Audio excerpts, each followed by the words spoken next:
Sommes reconnaissants au Seigneur de ce que nous sommes en ce matin, justement, qui est l'un des plus grands rappels de l'événement salvateur de la résurrection de Jésus-Christ.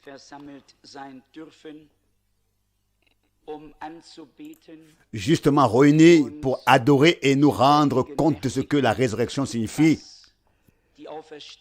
de ce que la résurrection signifie pour toi et pour moi. Nous ne sommes pas ici pour contempler seul ce qui est arrivé au Christ notre Seigneur et Rédempteur. Nous sommes ici pour apprendre de Dieu ce que ces événements de l'histoire du salut signifient pour nous en particulier. Que le Christ soit né, qu'il ait vécu, qu'il ait souffert, qu'il soit mort, qu'il a été enseveli, qu'il soit ressuscité et monté au ciel. Tous ceux qui ont la foi chrétienne le savent. La seule question est de savoir s'ils ont saisi, accepté et expérimenté personnellement dans la foi la signification de ces événements dans l'histoire du salut. Je voudrais souhaiter à tous une cordiale bienvenue et vous souhaiter la bénédiction de Dieu d'une manière qui va au-delà de tout ce que nous avons pu vivre jusqu'à présent. Ce matin, il ne s'agira pas de savoir si je parle avec force ici devant, mais plutôt de savoir si la parole de Dieu peut être rendue vivante par le Saint-Esprit dans chacun individuellement et devenir une réalité. D'un point de vue purement extérieur, je ne suis pas du tout en mesure de parler ici avec force. Et ce n'est d'ailleurs pas nécessaire. La force doit résider dans la parole de Dieu elle-même. Et il dépendra de toi et de moi de savoir si la parole de Dieu peut devenir une puissance de Dieu dans ta vie et dans la mienne. Je voudrais que nous nous levions maintenant et que nous chantions ensemble le chœur à la gloire du Seigneur. Tu es digne, tu es digne. Et nous voulons le chanter avec recueillement et de tout notre cœur, car le Seigneur est vraiment digne.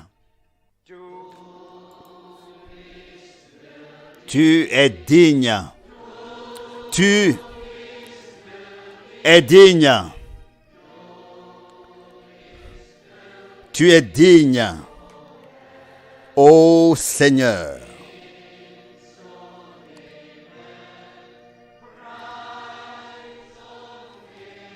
De recevoir louange, gloire, honneur et adoration. Tu es digne, ô Seigneur. Tu es digne. Tu es digne. Tu es digne, ô Seigneur, de recevoir gloire, honneur, louange et adoration. Tu es digne, ô Seigneur.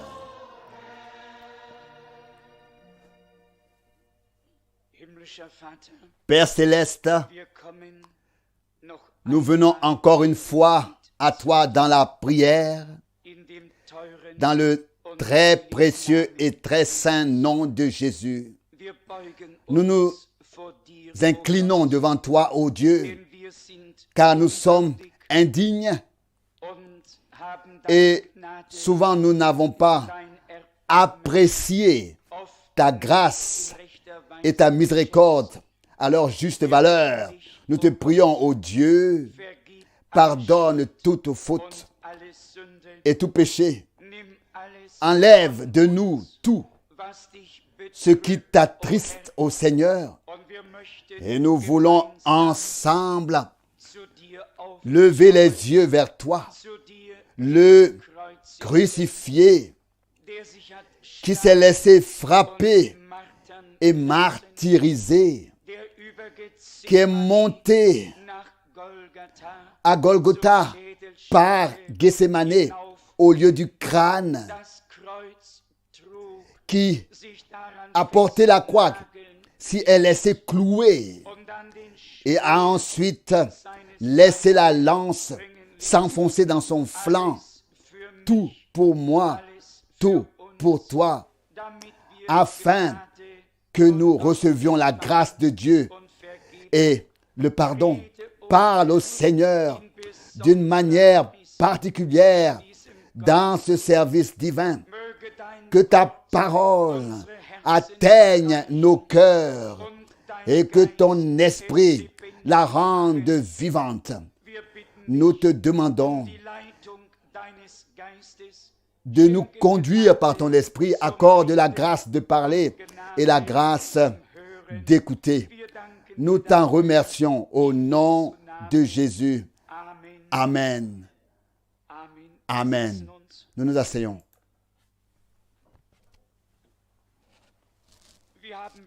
Nous avons déjà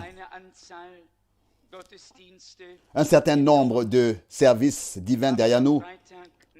L'après-midi du vendredi saint, nous en avons eu un à 15 heures, le suivant à 19 heures, puis hier à 10 heures, nous avons assisté à une magnifique réunion de prière que nous n'oublierons pas de sitôt. Nous tous qui étions ici, des orateurs avaient été annoncés et lorsque nous sommes entrés en prière, tant de personnes étaient émues et ont remercié Dieu dans des prières courtes mais ferventes. Et cela s'est propagé comme des étincelles de feu. Cela s'est transmis de l'un à l'autre. Et tout à coup, nous nous sommes retrouvés au milieu d'une magnifique et intime communion de prière, certainement inspirée et conduite par le Saint-Esprit. Tous ceux qui étaient ici hier matin pourront en témoigner et nous en sommes également reconnaissants au Seigneur. Les croyants sont ceux qui ne se contentent pas d'écouter la parole de Dieu, qui ne se contentent pas de laisser Dieu s'adresser à eux. Ce sont des personnes qui portent dans leur cœur un besoin de parler aussi à Dieu. Nous le savons, par la prédication de la parole, Dieu nous parle. Dans la prière, nous parlons ensuite à Dieu. Nous lui donnons la réponse. Et vous savez bien qu'une conversation ne doit jamais être à sens unique. Il s'agit d'un discours et d'une réponse, et c'est ainsi. C'est aussi ce que nous pouvons avoir avec notre Dieu. Celui qui n'a pas encore fait cette expérience et n'est pas encore devenu la propriété du Seigneur, qui n'a pas encore la certitude du pardon de ses fautes et de ses péchés dans la vie duquel le Seigneur n'est pas encore entré, ne sait peut-être pas de quoi nous parlons. Il ne s'agit pas de prière comme nous l'avons appris, que nous lisons ou récitons de mémoire, mais d'élan spontané, de reconnaissance et de louange de notre Dieu qui s'élève pour sa gloire vers son trône en reconnaissance de ce qu'il a fait pour nous. Nous avons choisi pour ces 3 jours le thème suivant, la signification de la crucifixion et de la résurrection de Jésus-Christ dans l'histoire du salut. Lorsqu'il s'agit de l'histoire du salut, Dieu doit nous ouvrir les yeux pour nous ouvrir les yeux pour que nous en saisissions le sens et la portée. Nous savons qu'à l'époque de Jésus-Christ, beaucoup de gens étaient sur terre, mais ils ne le comprenaient pas. Ils ne comprenaient pas ce qui se passait alors sous leurs yeux. Autrefois, ils s'en étonnaient, mais cela passait devant eux sans qu'ils y prennent part. Cela n'a pas changé jusqu'à aujourd'hui. Ces jours de vendredi saint, et de Pâques défilent également devant des milliards de personnes. On se souvient certes de ce qui s'est passé, mais cela s'arrête là. Mais il y a un petit troupeau que Dieu a sur terre. C'est un nombre infime qui se tient vraiment à la suite de Jésus, qui suit vraiment le Seigneur. Une troupe à laquelle Dieu a pu se révéler. Des gens qui ont été retirés de la masse, quelles que soient les circonstances. Et tout d'un coup, ils sont devenus silencieux et ont reçu et accepté la parole de Dieu en eux, puis ont aussi reçu l'accès aux choses divines. Et j'espère que nous qui sommes ici ce matin aurons le cœur ouvert et l'attitude intérieure de laisser Dieu nous parler et de ne pas nous opposer à l'action du Saint-Esprit. Au contraire, nous nous impliquerons et laisserons Dieu nous parler et agir sur nous. Ce jour est en effet l'un des plus grands dans l'histoire du salut. Non seulement la crucifixion, la mise au tombeau, mais aussi la résurrection sont d'une importance capitale. Paul écrit dans sa lettre aux Corinthiens, 1 Corinthiens 15, verset 14, « Si le Christ n'était pas ressuscité, notre prédication serait vaine. » Nous n'aurions même pas besoin de prêcher et nous n'aurions pas à prêcher du tout si le Christ n'était pas ressuscité. Quelle est la signification de cette résurrection? Tous les autres fondateurs de religion et fondateurs ont été mis au tombeau avec leurs idées et leurs projets et sont restés dans le tombeau. Jésus, notre Seigneur, a dit « Je ressusciterai d'entre les morts le 3e jour et je vous précéderai en Galilée. » Dans cette résurrection de Jésus-Christ, le Fils de Dieu, est incluse ta résurrection et la mienne, car tout ce qui est arrivé avec lui est arrivé à cause de nous, afin que nous y ayons part. Je vais lire aujourd'hui quelques passages de l'Écriture et m'y référer brièvement, car nous avons encore un service de baptême et nous voulons être aussi brefs que possible. Il ne s'agit pas non plus d'une longue prédication, mais de savoir si Dieu peut déposer sa parole en nous et la rendre vivante par son esprit. Écoutons tout d'abord le témoignage du grand apôtre Paul dans 1 Corinthiens chapitre 15 du verset 3. 1 Corinthiens, chapitre 15, verset 3. Du verset 3. Car je vous ai fait savoir en premier lieu ce que j'ai aussi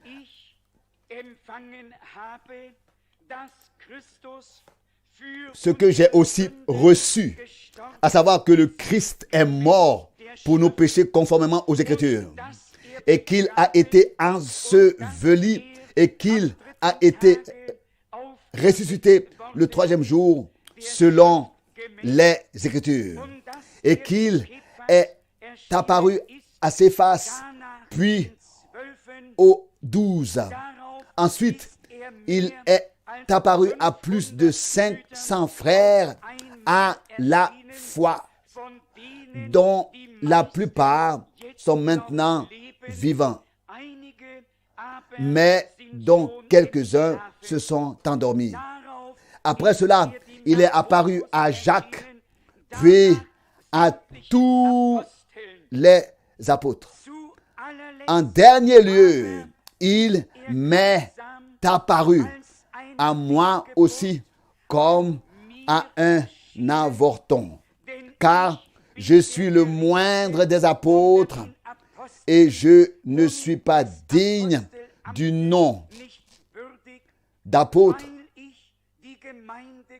parce que j'ai persécuté l'Église de Dieu.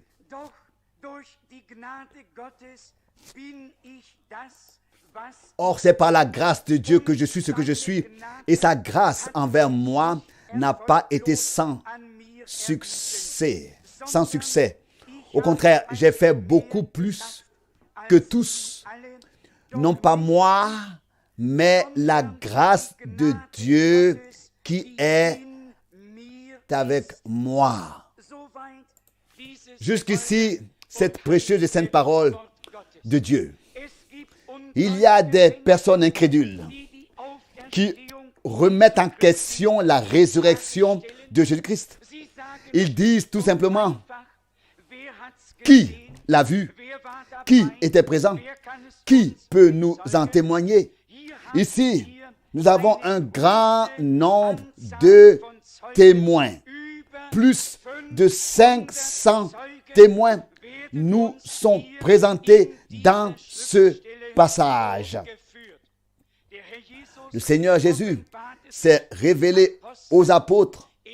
Il s'est révélé à plus de 500 frères à la fois. Il s'est révélé aux femmes qui étaient venues tôt le matin au tombeau. Après sa résurrection, Jésus-Christ s'est révélé à ceux qui étaient venus à la foi en lui. Chers frères, chers amis, cela nous amène déjà au point central de notre prédication. Avant de mourir, Jésus-Christ a prononcé les paroles dans l'évangile de Jean, Jean 13, verset 33, « Je ne suis plus avec vous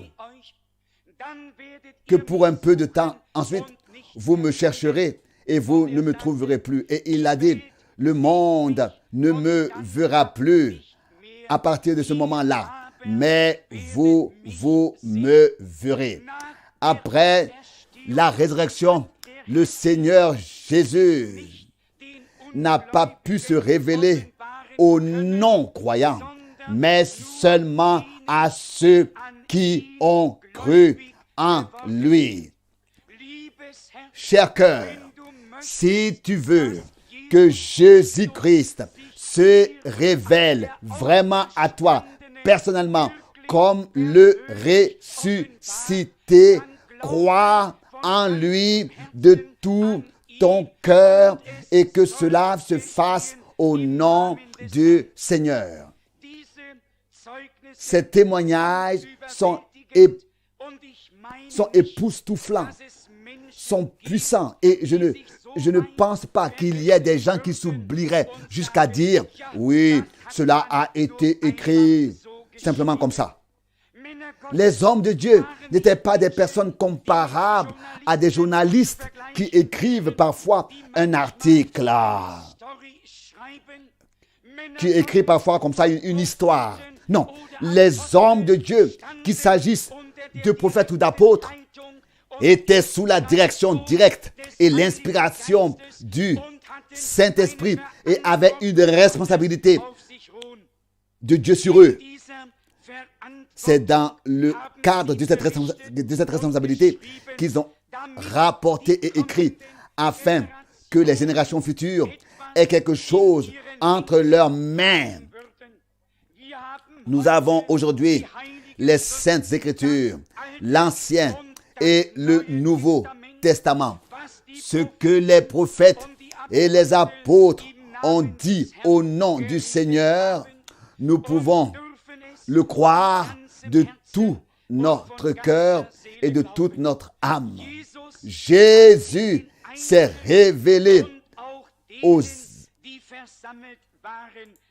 à des individus et aussi à ceux qui étaient rassemblés. La formule du grand apôtre Paul me va personnellement droit au cœur. C'est lui qui, pendant les années où Jésus parcourait cette terre avec ses disciples, que ce soit en Galilée, en Samarie, à Jérusalem ou ailleurs, est devenu le grand apôtre, le grand apôtre Saul de Tarse. C'est lui qui est devenu le grand apôtre Paul, Saul de Tarse, au pied du savant Gamaliel. Et pendant que l'histoire du salut s'accomplissait, cet homme était assis et étudiait, lisait les Écritures sans que son maître ne sache même de quoi il s'agissait. On disait pourtant qu'un prophète s'était présenté en Galilée, que les aveugles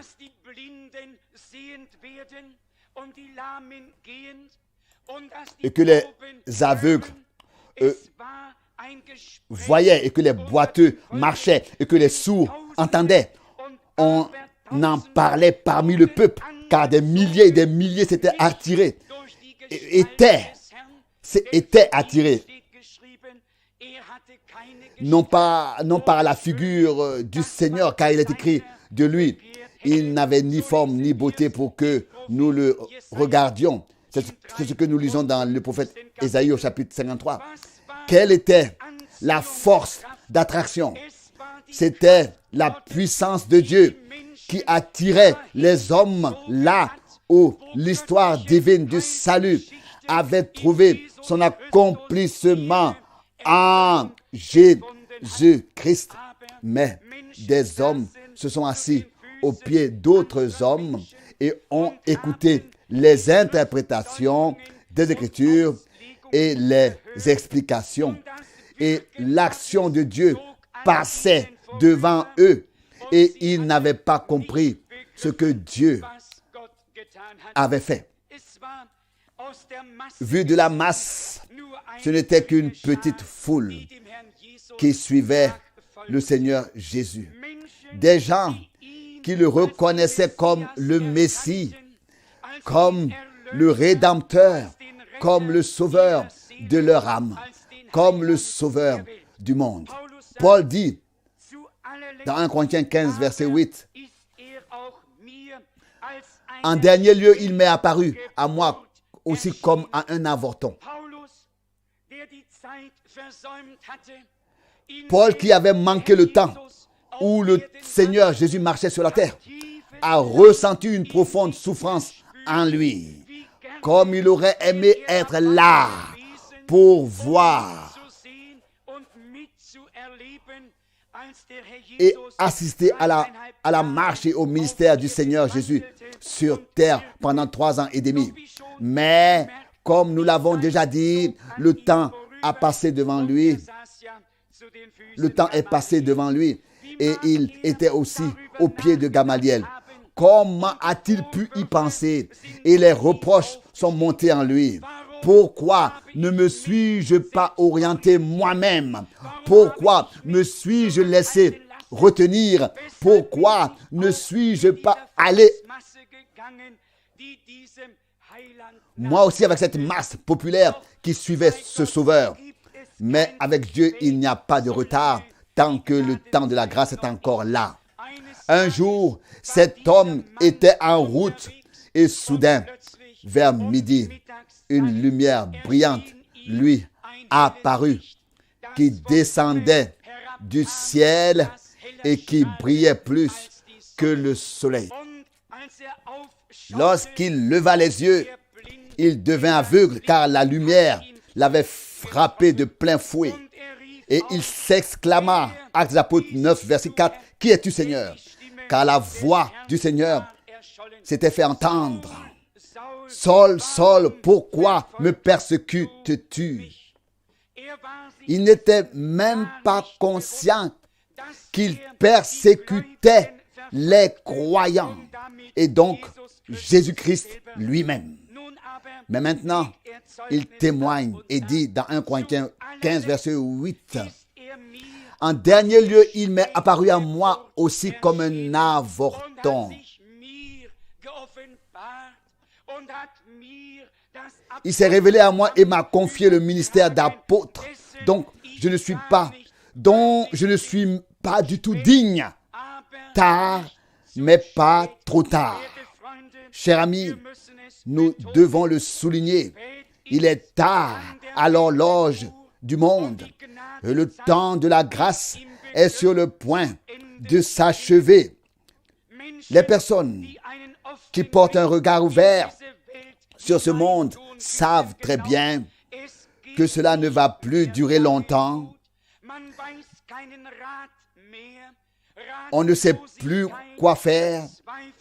Ils ne savent plus quoi faire. Le désarroi, le désespoir, l'absence de perspective se répandent parmi l'humanité. L'humanité, les plus intelligents ne connaissent plus la réponse. Car lorsqu'un problème semble être résolu, d'autres problèmes réapparaissent. Le Seigneur a prédit cette époque. Et c'est à cela que nous devrions c'est à cela que nous devrions reconnaître que la fin du temps reconnaître la fin du temps de grâce. Et nous vivons dans ces jours finaux du temps de grâce. Et le retour de Jésus-Christ est tout proche. Paul, le grand homme, dit, « Il m'est apparu à moi aussi à la fin d'un temps, moi qui suis le plus petit des apôtres et qui ne suis pas digne de l'apostolat parce que j'ai persécuté l'Église de Dieu. » Passons rapidement à d'autres passages bibliques, en particulier au récit de la résurrection. Je voudrais lire à ce sujet un passage de l'évangile de Jean au chapitre 20. Jean chapitre 20, verset 1. Le premier jour après le sabbat, Marie de Magdala se rendit au sépulcre de grand matin, comme il faisait encore nuit, et elle vit que la pierre avait été ôtée du sépulcre. Elle se hâta donc d'aller trouver Simon-Pierre et l'autre disciple que Jésus aimait. Et elle leur dit, « Ils ont enlevé le Seigneur du sépulcre et nous ne savons où ils l'ont mis. » Alors Pierre et l'autre disciple sortirent et se mirent en route pour le tombeau. Ils couraient tous les deux ensemble, mais l'autre disciple courut en avant, plus vite que Pierre, et arriva le premier au tombeau. En se penchant, il vit les bandelettes de lin qui étaient là, mais il n'entra pas. Simon-Pierre aussi vint derrière lui et entra dans le sépulcre, et il vit là les bandelettes de lin, le linge qui avait servi de la qui avait servi à la transpiration et qui était sur sa tête n'était pas avec les linges, mais plié à part dans un endroit spécial. Alors l'autre disciple qui était arrivé, le premier au sépulcre, entra aussi, le vit et crut, car il n'avait pas encore compris l'Écriture, qu'il fallait qu'il ressuscite d'entre les morts.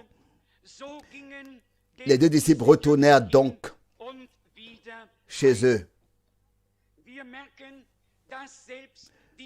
Nous remarquons que même ceux qui suivaient Jésus, les disciples, n'avaient pas entièrement saisi l'Écriture dans son accomplissement.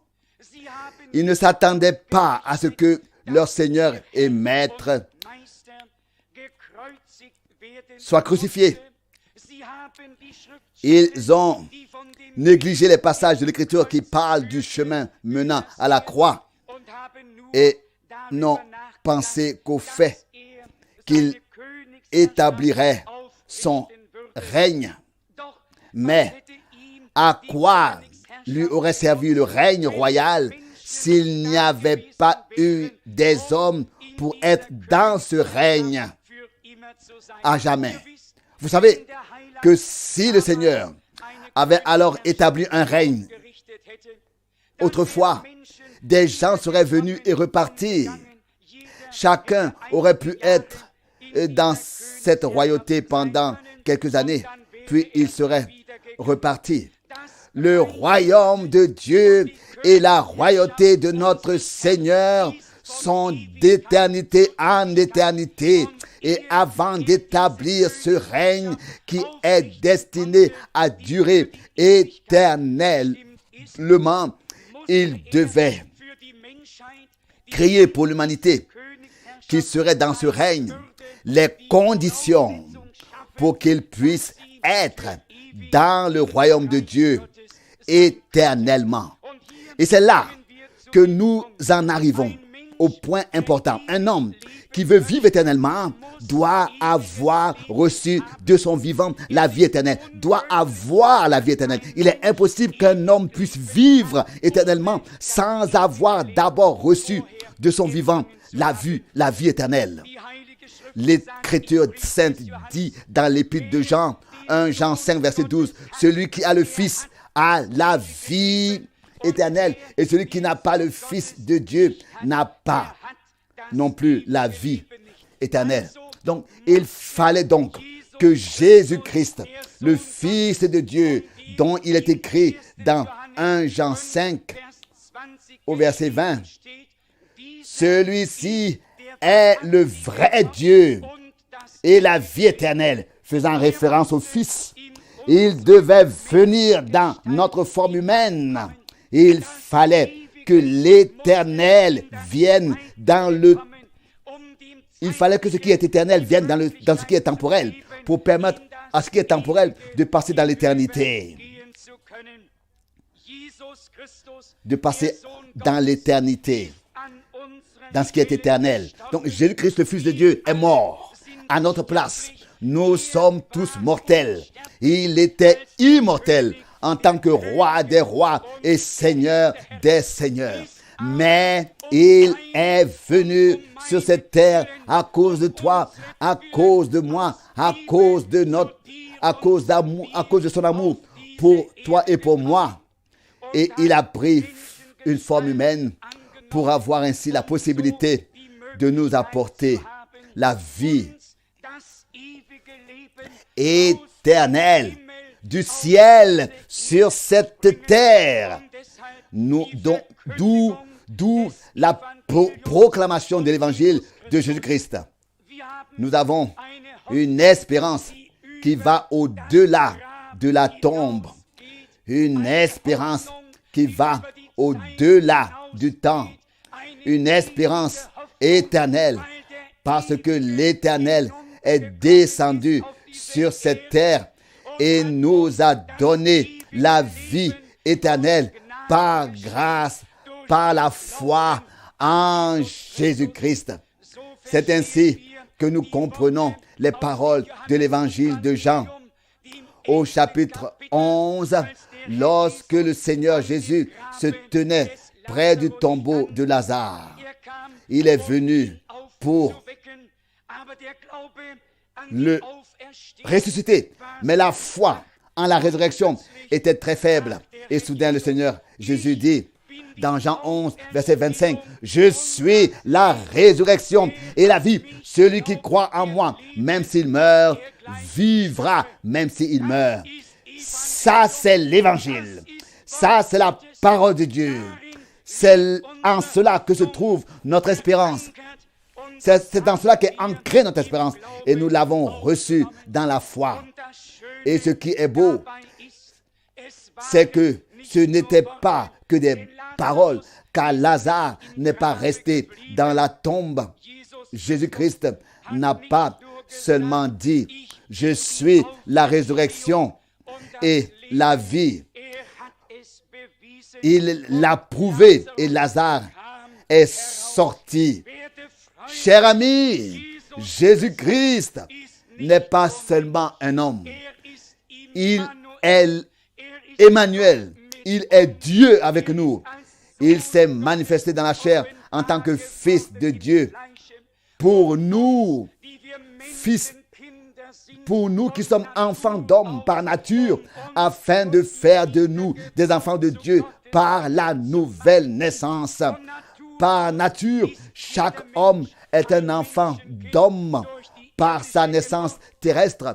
Mais comme il est écrit dans 1 Corinthiens 15, au verset 50, la chair et le sang ne peuvent hériter le royaume de Dieu. Et dans Jean 3, notre Seigneur dit, dans Jean 3, verset 6, « Ce qui est né de la chair est chair, et ce qui est né de l'esprit est esprit. » De même que nous naissons naturellement dans ce monde et que nous sommes des enfants d'hommes, de même, Dieu veut déposer la semence de sa parole dans nos cœurs et créer une nouvelle naissance en toi et en moi, afin que les enfants d'hommes puissent devenir des enfants de Dieu.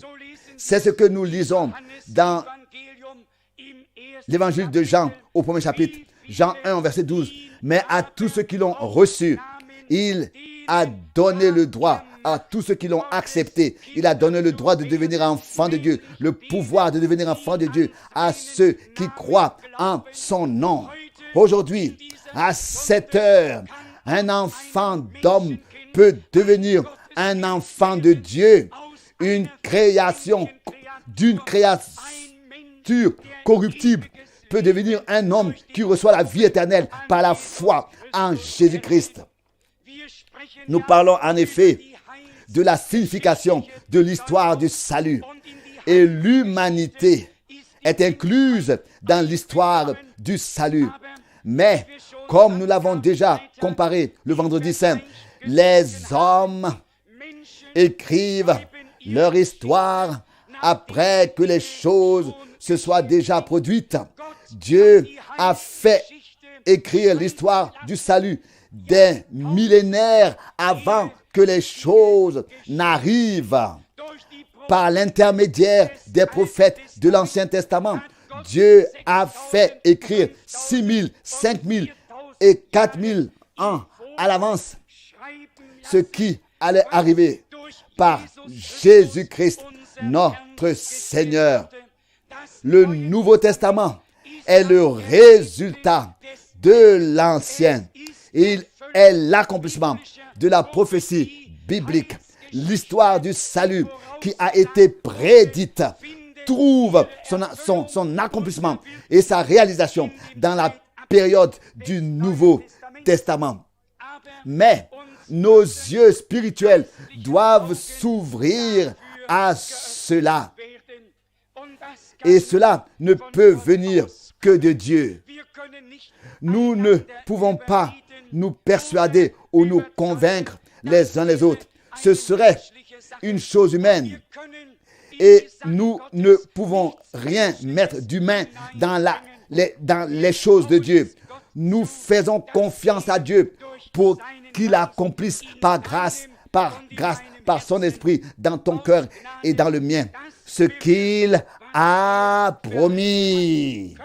Pouvons-nous tous croire que Jésus-Christ, notre Seigneur, a été crucifié, enseveli et qu'il est ressuscité d'entre les morts le 3e jour? Alors dites une fois Amen. Oui, c'est la vérité absolue. Et je crois que c'est Paul Gerhard qui a dû composer un poème. Jésus vit. Avec lui, moi aussi, mort, où sont donc tes terreurs? Nous pouvons croire de tout cœur ce que disent les Saintes Écritures, car nous sommes inclus dans ce qui est arrivé au Christ. En Christ, s'il n'était pas ressuscité, il n'y aurait pas de résurrection pour nous non plus. Nous devons maintenant conclure cette partie pour nous tourner vers le service de baptême. Comprenons qu'il était nécessaire dans l'histoire du salut d'inclure l'homme séparé de Dieu, l'homme abandonné à lui-même, sans espérance pour la vie éternelle. Mais ensuite, nous lisons la parole dans Jean 3, verset 16. Car Dieu a tant aimé le monde qu'il a donné son Fils seul engendré de lui, afin que quiconque croit en lui ne périsse pas, mais qu'il ait la vie éternelle. La béatitude ne réside pas dans la théorie, dans la théologie. Elle ne réside pas dans une église, ni dans une religion, ni dans une communauté de foi. Il est écrit, crois au Seigneur Jésus et tu seras sauvé, toi et ta maison.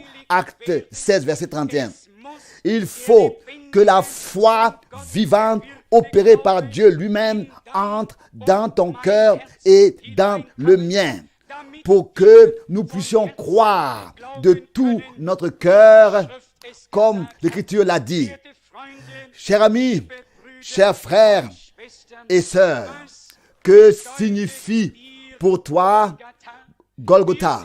Nous voyons le Seigneur Jésus devant nos yeux spirituels, cloué là-bas sur le bois du calvaire. Nous le voyons suspendu entre ciel et terre.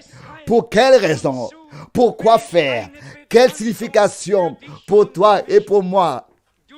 Toi et moi, nous devons mourir. Toi et moi avons mérité ce qui lui est arrivé. Mais il a pris ta place et la mienne. Il a porté ta faute et ma faute et mon péché. Le châtiment qui devait nous frapper, toi et moi, c'était la mort. Car la mort est le salaire du péché. Et Jésus a pris sur lui toutes nos fautes et tous nos péchés. Et il est allé là-bas sur la croix pour mourir pour toi et pour moi. Et pour cela, je veux le remercier éternellement et louer son nom, car il ne m'a pas laissé dans l'état où j'étais, mais il a eu pitié de moi et a manifesté son amour de la manière suivante. En ce qu'il est descendu, il a étendu ses bras. Il ne les a pas repliés. Il les a étendus pour t'accueillir et m'accueillir. Pour t'accueillir et m'accueillir. Oh, pour te recevoir et me recevoir. Au monde entier, ses bras sont tendus et étendus. Que fais-tu avec Jésus? Qui est-il pour toi?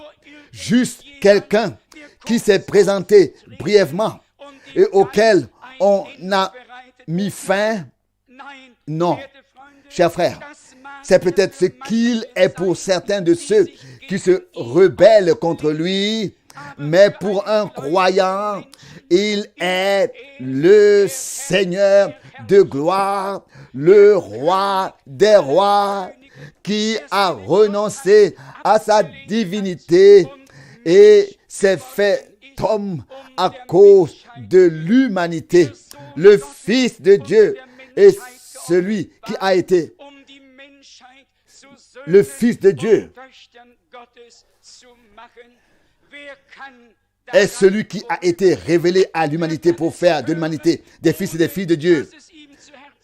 Qui veut passer à côté de cela? Qui peut l'entendre sans que cela lui aille droit au cœur? La rédemption a coûté cher, non pas avec de l'argent ou de l'or, non pas avec des valeurs de ce monde, mais avec le sang saint et précieux de l'agneau de Dieu. C'est ainsi que ton prix et le mien ont été payés pour la rédemption. Qui veut passer plus longtemps à côté de cela? Puissions-nous dire, comme Paul, c'est à moi qu'il s'est révélé en dernier lieu. Le Seigneur s'est déjà révélé à beaucoup de personnes au cours de la période du Nouveau Testament. Nous vivons maintenant à la fin du temps de grâce, dans les derniers jours, avant le retour de Jésus-Christ. C'est à nous qu'il veut se révéler maintenant, à toi et à moi. Chers amis, ne nous regardons pas seulement nous-mêmes sur nos échecs, nos manquements, nos péchés, à tout ce que nous avons fait de mal ou bien à toutes les erreurs commises. Nous pourrions alors nous enfoncer dans la terre et ne plus jamais nous faire voir. Si notre vie est mise à nu devant Dieu, personne ne peut tenir devant lui. Mais je peux vous dire une chose, le sang de l'agneau de Dieu a coulé pour expier et pardonner tes péchés, pour te laver plus blanc que la neige, fraîchement tombé. Dieu dit dans sa parole, je ne me souviendrai plus de leurs péchés et je conclurai avec eux une alliance éternelle. Et Jésus, notre Seigneur, parle lorsqu'il a célébré la fête, la Pâque, une fois avec ses disciples et qu'il a pris le pain dans ses mains pour le rompre. Et il dit ensuite, en se référant au sang, Matthieu 26, 28, car ceci est mon sang, le sang de l'alliance qui est versé pour la multitude en rémission des péchés. Son sang a été versé pour que tes fautes, mes fautes et mes péchés soient effacés, expiés. Mes amis, il est ressuscité. Alléluia. Il a pris le pouvoir de la mort. Jésus vit et est vivant. Nous pouvons le dire et c'est un fait absolu. Pas seulement parce que c'est écrit dans la Bible, même si c'est le fondement, mais il a pu se révéler à nous de diverses manières comme le vivant. Beaucoup d'entre nous peuvent témoigner que le Seigneur s'est révélé à nous, qu'il nous a conduits, guidés et dirigés, qu'il nous a parlé par sa parole et qu'il nous a accordé ses bénédictions par grâce à bien des égards. Qu'il se révèle à toi aujourd'hui afin que tous ceux qui n'ont pas encore fait cette expérience la fassent. Mes amis, pourquoi insistons-nous sur ce point? L'éternité est sans fin.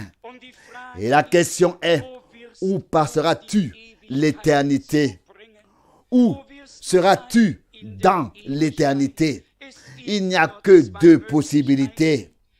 Il n'y a que deux endroits où l'on peut aller. Le non-croyant va à un endroit et le croyant à un autre.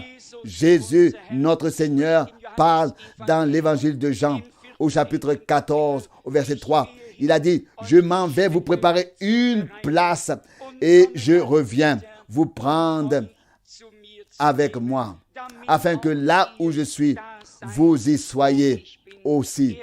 Il parlait alors autrefois et il parle aujourd'hui à ses disciples. Les disciples sont des élèves. C'est le même mot. Ce sont des personnes qui peuvent s'asseoir aux pieds de Jésus, apprendre de lui et le suivre. Aujourd'hui, il t'appelle et il dit, suis-moi. Aujourd'hui, il s'adresse à toi personnellement et dit, je t'ai racheté. Je t'ai appelé par ton nom. Tu es à moi. Oh, comme Dieu est bon avec toi et avec moi, avec nous tous. Qu'il bénisse sa parole à notre égard. Nous passons maintenant à la deuxième partie et lisons à ce sujet l'évangile de Matthieu au chapitre 28, les derniers versets. Matthieu chapitre 28, nous lisons ici à partir du verset 16. Matthieu 28, du verset 16.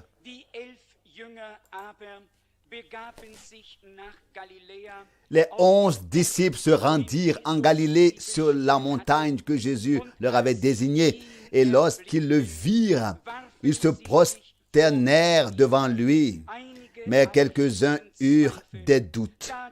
Alors Jésus s'approcha et s'adressa à eux en disant, « Tout pouvoir m'a été donné dans le ciel et sur la terre.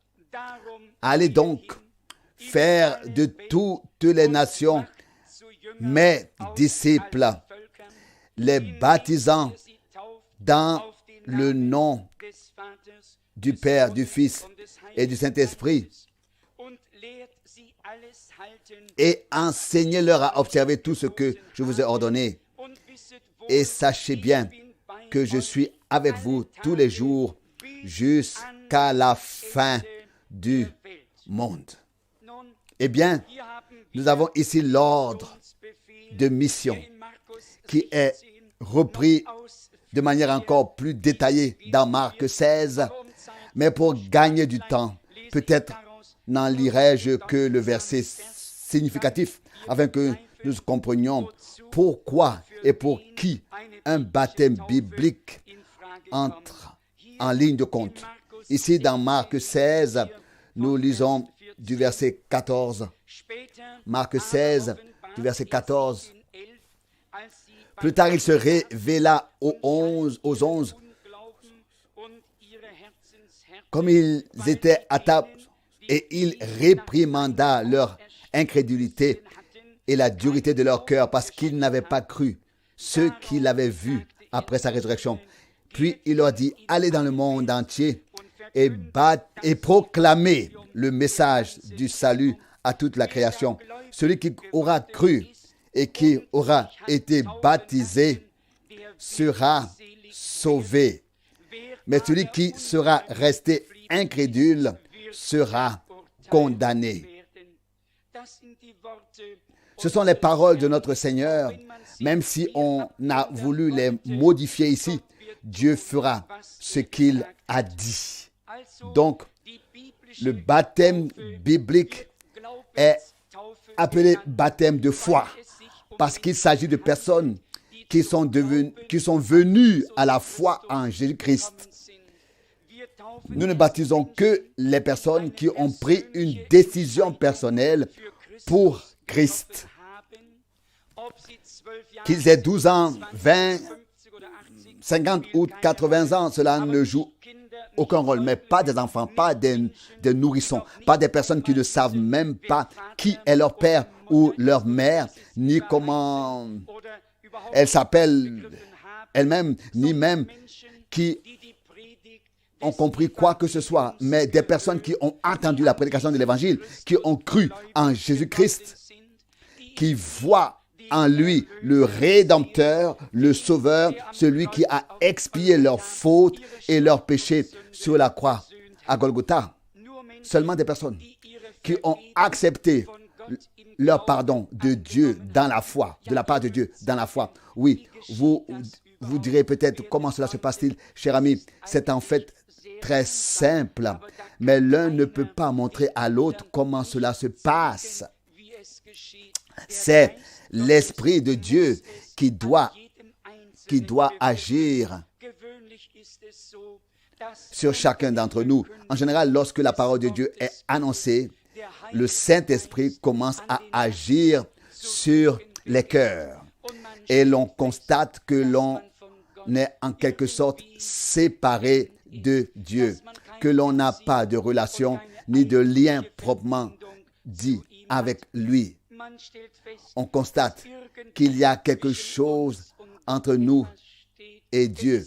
C'est le péché, ce sont les transgressions, c'est l'incrédulité et bien d'autres choses dans notre vie. Et alors un certain repentir s'empare de l'homme. Puis il se recueille, se retrouve face à lui-même et se parle presque à lui-même en disant « Oui, j'ai échoué, je suis un pécheur, je n'ai pas fait ce qu'il fallait. » Tout à coup, on commence à se parler à soi-même. Mais cela ne s'arrête pas là. Une fois que l'on s'est reconnu dans la présence de Dieu et que l'on a fait de la place à l'esprit, on se parle à soi-même. Si je puis m'exprimer ainsi, et on dit au Seigneur, oh, c'est comme ça avec moi et comme ça, etc. Et tout à coup, cela change. On ne reste pas dans cet état. Soudain, le Seigneur vient à notre secours. Et il semble qu'une voix dans notre cœur nous dit, tu n'as pas besoin de rester dans cet état. Quelqu'un a pris ta place. Même si nous sommes vraiment condamnés par Dieu, nous sommes tout aussi bien acquittés, déclarés libres par Golgotha. Mais il faut d'abord que la condamnation nous touche. Sinon, l'acquittement ne nous sert absolument à rien. Si je disais aujourd'hui à l'un d'entre nous, à l'un d'entre vous, comme vous êtes en liberté, que vous êtes libre, alors, vous êtes libre à partir d'aujourd'hui. Vous me regarderiez et diriez, oui, mais nous n'avons pas été en prison. Mais si vous allez ici en détention provisoire ou dans une prison quelconque et que vous y rencontrez des personnes condamnées à perpétuité et que vous y entrez comme cela a été rapporté une fois par le président Washington, du président Washington, qui n'a écrit que de sa main. Je pardonne à cet homme. Il est libéré, bien qu'il ait été condamné à la prison à vie. Qu'en pensez-vous? Quelle signification cela a-t-il pour l'homme qui a été jugé, qui a été condamné, qui devrait être emprisonné à vie? Et soudain, la cellule de prison s'ouvre, la porte s'ouvre et une lettre est transmise. Tu t'appelles un tel et tel, tu as été pardonné. Voici la signature du plus haut juge, par exemple de Karlsruhe, de la Cour fédérale de justice. Qu'est-ce que cela signifierait pour la personne qui a été condamnée à la prison à vie? Cher ami, laissez-moi transposer cet exemple dans le domaine spirituel. Dieu est le juge éternel. Et c'est auprès de lui que nous avons effectivement été condamnés. Peu importe que nous ayons beaucoup péché ou peu. Certaines pensent même n'avoir rien péché du tout, n'avoir jamais péché. Ils disent simplement, je n'ai tué personne, etc. Mes amis, nous sommes nés dans le péché. Nous sommes entrés dans ce monde en tant que pécheurs. Et le jugement de Dieu pèse sur nous. Mais cette condamnation doit nous être retirée. C'est pourquoi Paul écrit dans le chapitre 8 des Romains, « Il n'y a donc plus maintenant de condamnation pour ceux qui sont en Jésus-Christ. Conformément à la parole de Dieu, j'ai aujourd'hui l'autorité et la mission de vous annoncer l'Évangile. En tant que prédicateur de l'Évangile, j'ai la mission de vous dire, à vous tous qui sentez que la condamnation de Dieu pèse sur vous, de vous dire au nom du Seigneur, vous avez été rendus libres, vous êtes rachetés. Pour vous aussi, la porte de votre propre prison s'est ouverte. Vous avez été graciés. Grâce vous a été accordée. Vous pouvez sortir par la foi en Jésus-Christ, notre Seigneur. Revenons à notre texte concernant le baptême. Matthieu 28, verset 19. Allez donc dans le monde entier. Faites des disciples de toutes les nations. Apprenez-leur à tout garder et baptisez-les. Nous savons que Dieu s'est révélé dans le Nouveau Testament comme Père, Fils et Saint-Esprit. Au ciel, il était Père. Au ciel, il est Père. Et c'est pourquoi nous prions notre Père qui est aux cieux, que ton nom soit sanctifié, etc. Sur terre, il s'est révélé dans le Fils. Et le Fils de Dieu a dit à Philippe dans l'évangile de Jean au chapitre 14, Jean 14, verset 9, celui qui me voit, voit le Père. Vous devez vous représenter cela ainsi. Dieu est, de par sa nature, esprit, et s'est révélé sous une forme visible. Bien qu'il ait subsisté en même temps en tant qu'esprit, bien qu'il soit resté en même temps en tant qu'esprit, et c'est par l'esprit qu'il agit aujourd'hui dans ton cœur et dans le mien. Dans les Actes des Apôtres, l'ordre de mission a ensuite été exécuté et l'on a compris et reconnu que Jésus-Christ est ce nom-là dans lequel tout le salut, oui, notre salut, tout ce qui nous a été donné par Dieu, nous le trouvons dans le nom de notre Seigneur Jésus-Christ. Écoutons à ce sujet un passage des Actes des Apôtres au chapitre 2 du verset 37. En fait, je voulais encore lire une partie du sermon de Pierre qu'il a prononcé le jour de la Pentecôte, mais le temps a avancé très vite. Lisons le verset 37 de Actes des Apôtres 2. Verset 37. Lorsqu'ils entendirent cela, ce fut comme un coup de poignard dans leur cœur. Et ils se tournèrent vers Pierre et les autres apôtres et demandèrent, « Que ferons-nous, chers frères ?» Pierre leur répondit, « Repentez-vous et que chacun de vous soit baptisé au nom de Jésus-Christ pour le pardon de vos péchés, et vous recevrez aussi le don du Saint-Esprit. Car la promesse est pour vous, pour vos enfants et pour tous ceux qui sont encore loin, en aussi grand nombre que le Seigneur, notre Dieu, en appellera. » Il leur adressa aussi des paroles pressantes, en bien d'autres termes, les avertissant, « Sauvez-vous de cette génération perverse. » Puis ceux qui acceptèrent sa parole furent baptisés. Et ainsi environ 3000 âmes furent ajoutées ce jour-là.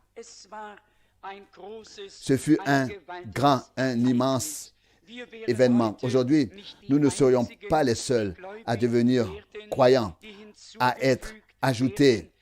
Il y en a eu des milliers et des milliers avant nous.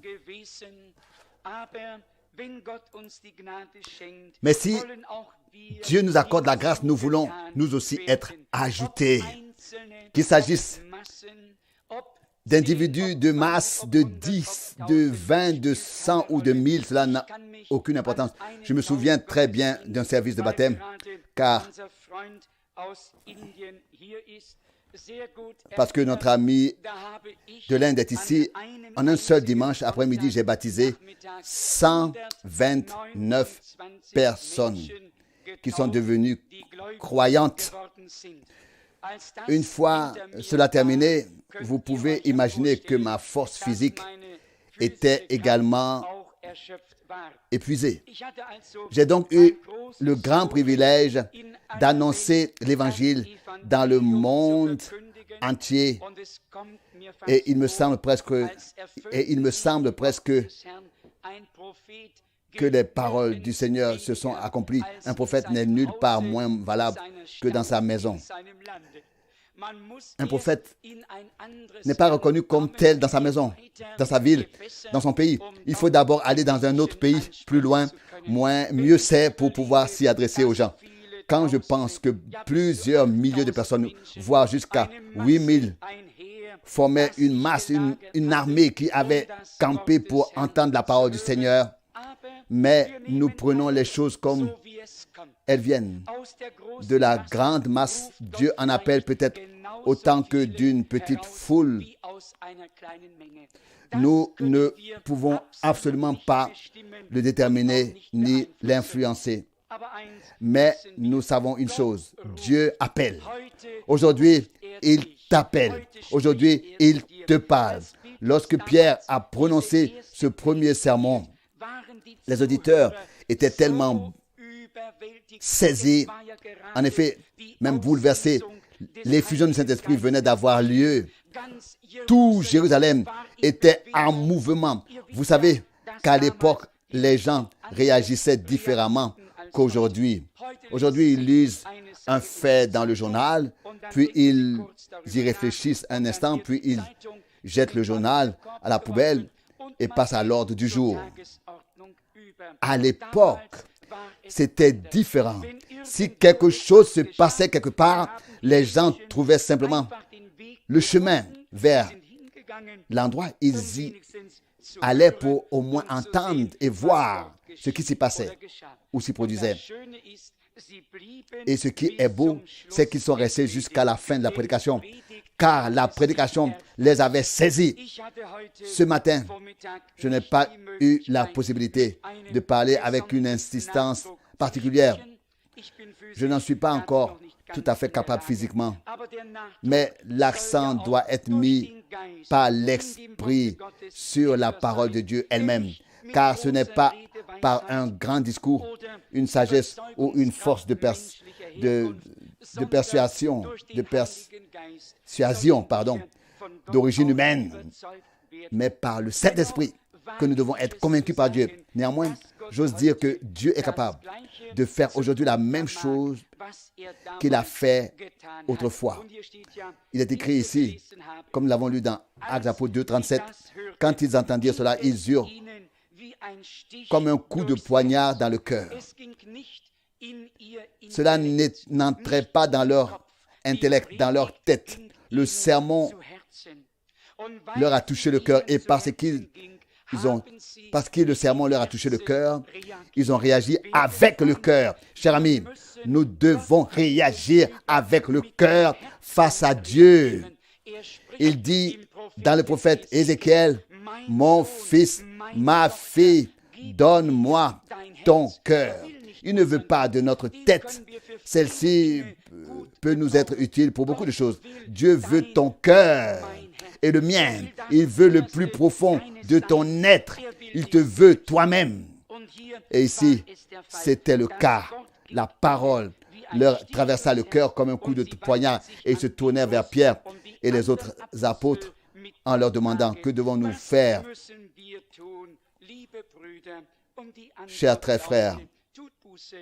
très chers frères, pardon. Et la réponse fut la suivante, repentez-vous. Nous avons déjà parlé de cela, c'est une repentance, un regret qui vient sur nous, opéré par Dieu.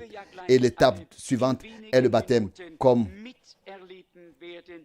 nous allons tous le vivre dans quelques instants. Ensuite, Dieu confirme aux croyants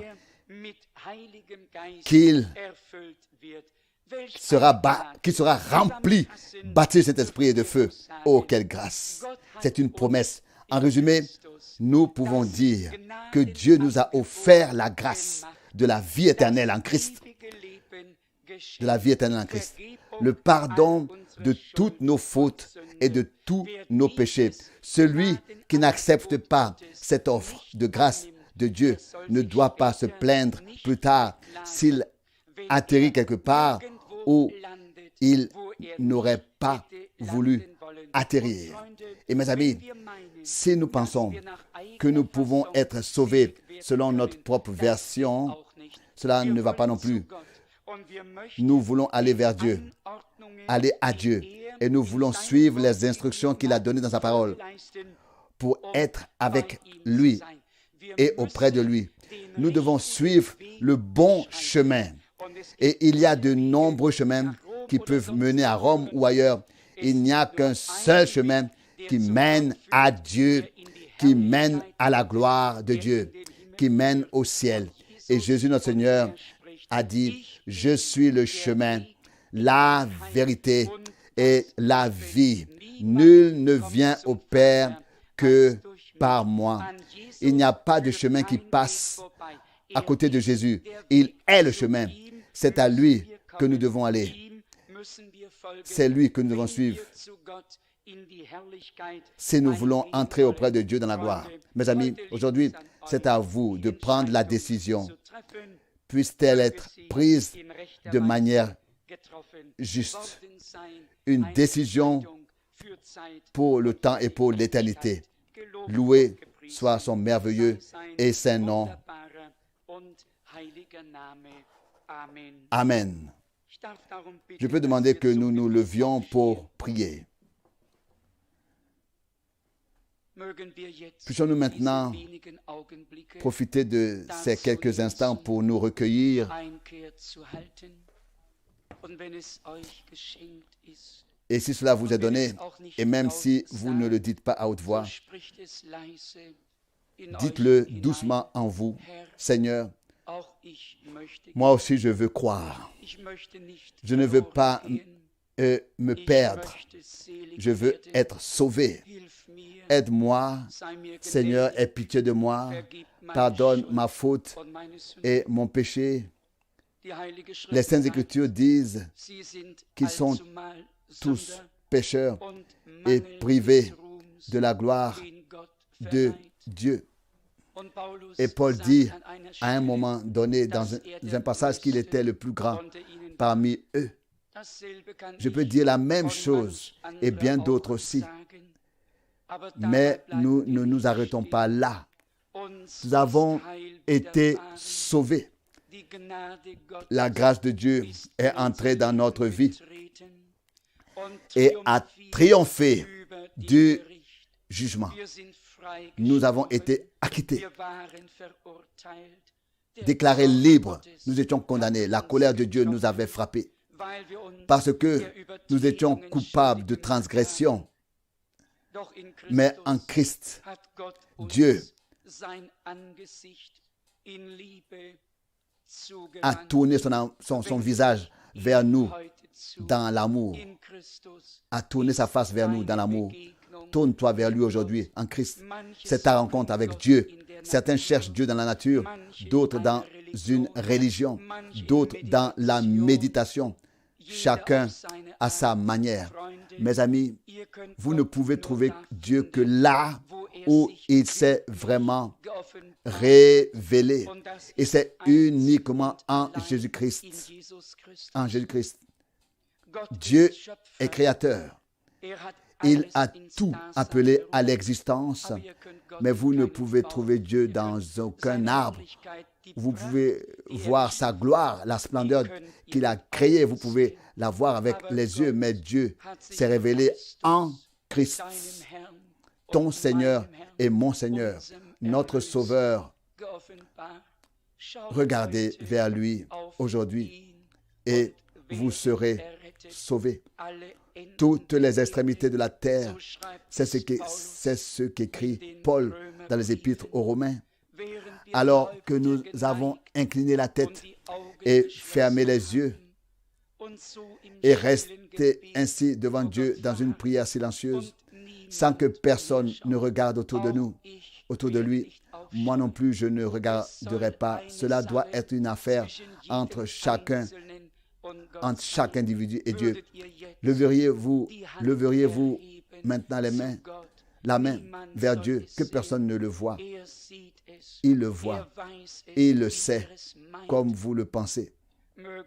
Que Dieu vous donne cette décision dans le cœur et aussi la force d'action pour la mettre en œuvre.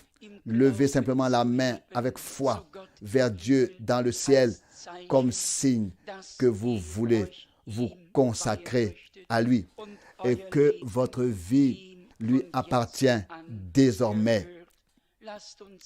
Chantons ensemble une nouvelle fois ce chœur et peut-être puis-je demander que nous levions un peu les mains vers notre Dieu et que nous regardions vers lui dans la foi, même si nous avons les yeux fermés. Il s'agit bien d'une adoration dans le chant.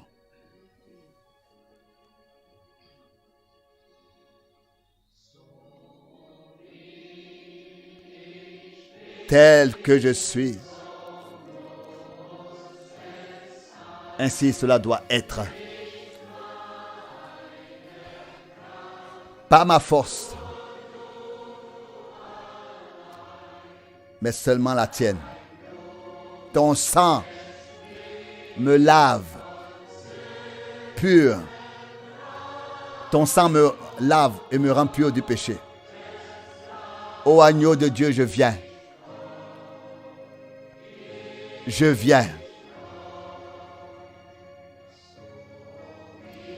Tel que je suis.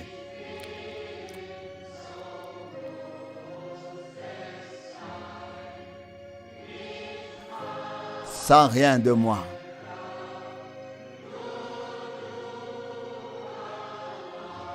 Pas ma force, mais la tienne. Seulement la tienne. Ton sang me lave pur du péché. Ô agneau de Dieu, je viens. Je viens. Père céleste, nous venons à toi dans la prière, ô Dieu. Tu es saint et nous ne pouvons pas venir à toi comme si de rien n'était et comme si rien ne se serait passé. Nous devons venir à toi par Jésus-Christ, notre Seigneur, en